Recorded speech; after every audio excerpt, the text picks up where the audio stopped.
আসসালামু আলাইকুম সুপ্রিয় দেশবাসী।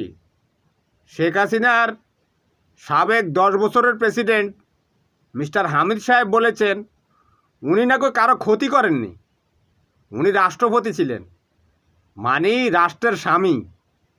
যে রাষ্ট্রের প্রতি উনি 10 বছর ছিলেন, 10 বছর রাষ্ট্রের স্বামী থাকা অবস্থায় এই দেশের মানুষ গুম খুন হয়ে তাদের অস্তিত্ব বিপন্ন হওয়ার পথে, আর উনি বলেছেন উনি রাষ্ট্রের কোনো ক্ষতি করেননি।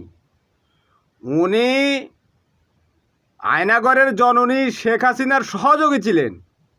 এই জঙ্গি গণহত্যাকারী আয়নাগরে মানুষকে নিয়ে অত্যাচার করে হত্যা করত। হত্যা করার পর আরও বিরোধী দলীয় নেতাকর্মীদেরকে এনে সেই লাশের উপর পায়চারি করাতো আর তাদেরকে ভয় দেখাতো যে তোমাদের একই অবস্থা হবে। আর হামিদ সাহেব বলছেন